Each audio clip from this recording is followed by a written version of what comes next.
We are We are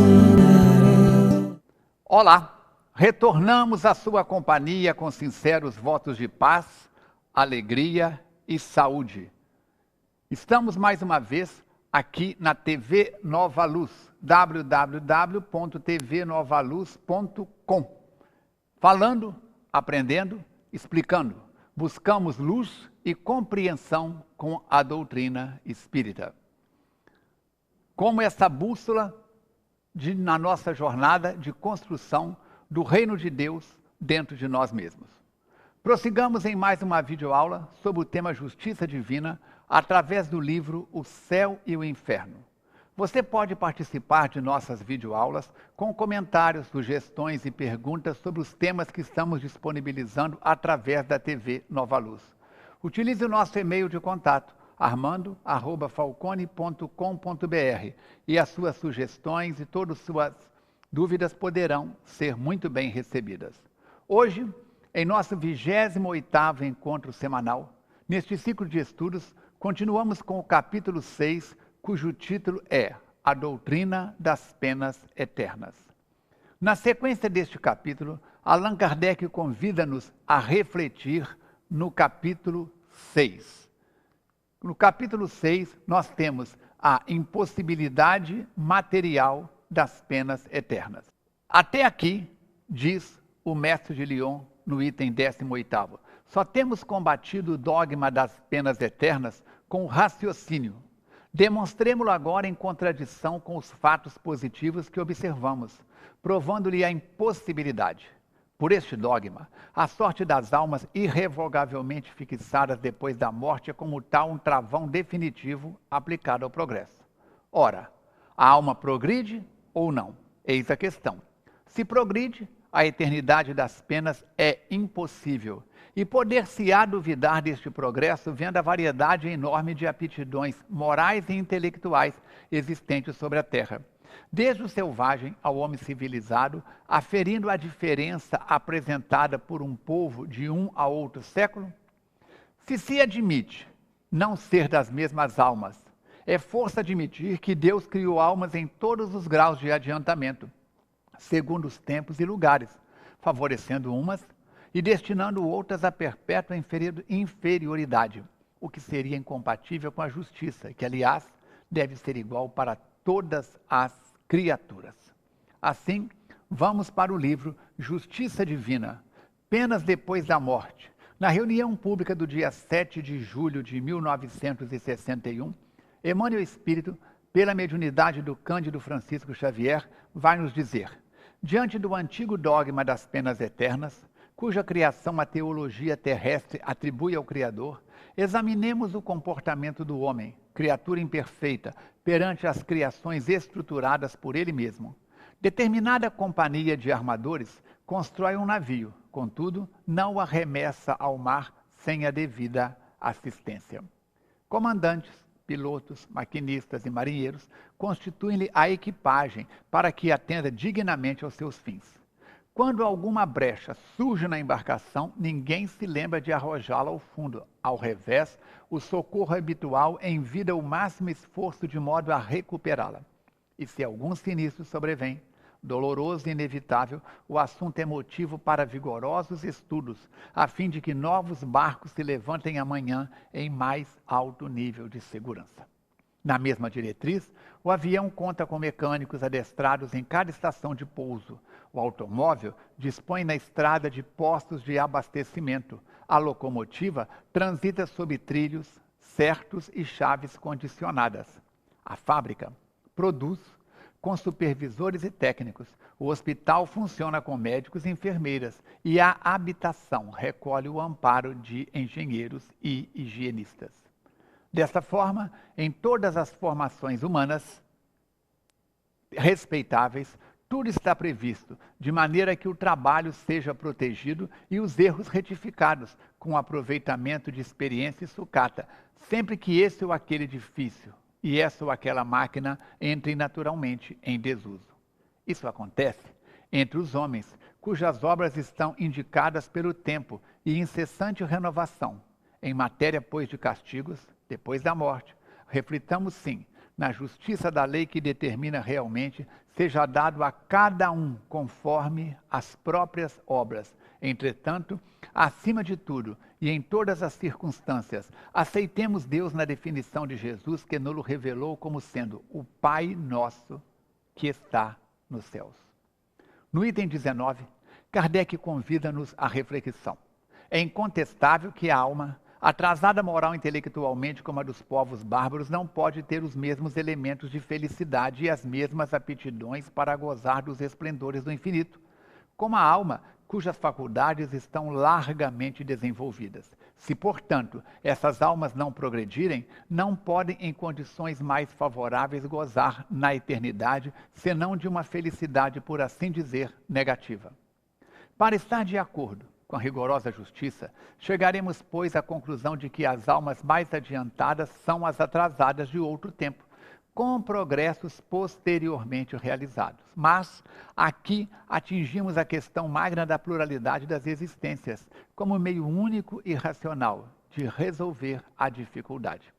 Façamos abstração, porém, dessa questão e consideremos a alma sob o ponto de vista de uma única existência. Este rapaz encontra-se depois num meio favorável? Figuremos um rapaz de 20 anos, desses que comumente se encontram ignorantes, viciado por índole, cético, negando sua alma e a Deus, entregue à desordem e cometendo toda sorte de malvadeza. Será que esse rapaz se encontra depois num meio favoravelmente melhor? Trabalha, instrui-se, corrige-se gradualmente e acaba por tornar-se crente e piedoso. Eis aí um exemplo palpável do progresso da alma durante a vida. Exemplo que se reproduz todos os dias.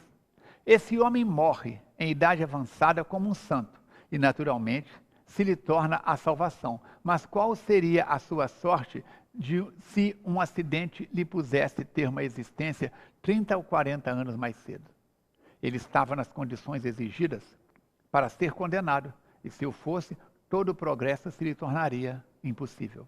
E assim, segundo a doutrina das pernas eternas, teremos um homem salvo somente pela circunstância de viver mais tempo. Circunstância, aliás, fragilíssima, uma vez que um acidente qualquer poderia tê-lo anulado fortuitamente. Desde que sua alma pôde progredir em um tempo dado, por que razão não mais poderia progredir depois da morte, se uma causa alheia à sua vontade a tivesse impedido de fazê-lo durante a vida? Por que lhe recusaria a Deus os meios de regenerar-se na outra vida, concedendo-lhes nesta? Neste caso, o arrependimento veio posto que tardio, mas se desde o momento da morte se impusesse irrevogável, condenação esse arrependimento seria infrutífero por todo sempre, como destruídas seriam as aptidões dessa alma para o progresso do bem. Assim, as vicissitudes e os tormentos da vida corporal são, ao mesmo tempo, provas para o futuro e expiação do passado. Esse trecho nós extraímos do livro Instruções Práticas sobre as Manifestações Espíritas, obra de Allan Kardec. No item 21º, o dogma da eternidade absoluta das penas é, portanto, incompatível com o progresso das almas, ao qual opõe uma barreira insuperável. Estes dois princípios destroem-se e a condição indeclinável da existência de um é o aniquilamento do outro. Qual dos dois existe de fato? A lei do progresso é evidente, não é uma teoria, é um fato corroborado pela experiência, é uma lei da natureza divina imprescritível. E, pois que essa lei existe inconciliável com a outra, é porque a outra não existe. Se o dogma das penas eternas existisse verdadeiramente, Santo Agostinho, São Paulo e tantos outros jamais teriam visto o céu, caso morressem antes de realizar o progresso que ele trouxe, a conversão. A esta última asserção, correspondem que a conversão dessas santas personagens não é um resultado do progresso da alma, porém da graça que lhes foi concedida de que foram tocadas. Porém isto é simples jogo de palavras. Se estes santos praticaram o mal e depois o bem, é que melhoraram? Logo progrediram. E por que lhes teria Deus concedido como especial favor a graça de se corrigirem? Sim, porque a eles e não a outros sempre a doutrina dos privilégios, incompatível com a justiça de Deus e com seu igual amor por todas as criaturas. Segundo a doutrina espírita, de acordo mesmo com as palavras do Evangelho, com a lógica e com a mais rigorosa justiça, o homem é o filho de suas obras, durante essa vida e depois da morte, devendo ao favoritismo. Deus o recompensa pelos esforços e pune pela negligência. Isto por tanto tempo quanto nela persistir. Assim, castigo sim, penas eternas não. Este trecho também, extraído do livro Instruções Práticas sobre as Manifestações Espíritas, obra de Allan Kardec. A doutrina das penas eternas fez sua época. Assim, no item 22, a crença na eternidade das penas prevaleceu salutarmente, enquanto os homens não tiveram ao seu alcance a compreensão do poder moral. E o que sucede com as crianças durante certo tempo contidas pela ameaça de seres quiméricos, com os quais são intimidadas? Chegadas ao período do raciocínio, repelem por si essas mesmas quimeras da infância, tornando-se absurdo o querer governá-las por tais meios. Se os que as dirigem pretendessem incutir-lhes ainda a veracidade de tais fábulas, certo decairiam de sua confiança. É isso que se dá hoje com a humanidade. Saindo da infância e abandonando, por assim dizer, os coeiros, o homem não é mais passivo instrumento vergado à força material, nem o ente crédulo de outrora que tudo aceitava de olhos fechados. Bezerra de Menezes, no livro Estudos Filosóficos, vai nos informar que o Espiritismo não exclui os castigos que constituem a sanção das leis divinas impostas à humanidade. Palavras sábias do venerando amigo. Damos uma pausa por aqui e prosseguiremos estudando o tema Justiça Divina em nosso próximo encontro. Nós lembramos você que pode, em qualquer hora do dia ou da noite, em qualquer ponto do planeta, consultar a www.radioevoluir.com, a emissora da FEAC de Juiz de Fora, 24 horas no ar, onde você terá programação, entrevistas e uma série de outros programas de conteúdo extraordinário. Há inclusive uma parte nele falando sobre o suicídio e você poderá, clicando no botão verde, ter acesso a todo este material. Convidamos você também a entrar em contato com o SOS Preces, prefixo 32361122, diariamente de 8 às 24 horas. Aqui você tem sempre um amigo para ouvi-lo com a mensagem de prontidão. Estamos comemorando neste ano de 2015, 150 anos desta obra extraordinária que é o Céu e Inferno. Ajude-nos a divulgar estas web-aulas pelos seus contatos e nas suas redes sociais, assim como a TV Nova Luz, a Rádio Evoluir e o SOS Preces. Quer falar conosco? Envie-nos através do e-mail armando@falcone.com.br suas dúvidas e participação. Agradecendo sua companhia, receba o nosso abraço, sinceros votos de muita paz e que cada passo da sua jornada seja para a frente ou para o alto, na direção do homem de bem, conforme está no Evangelho segundo o Espiritismo. Até a nossa próxima web aula. Eu te espero lá. We are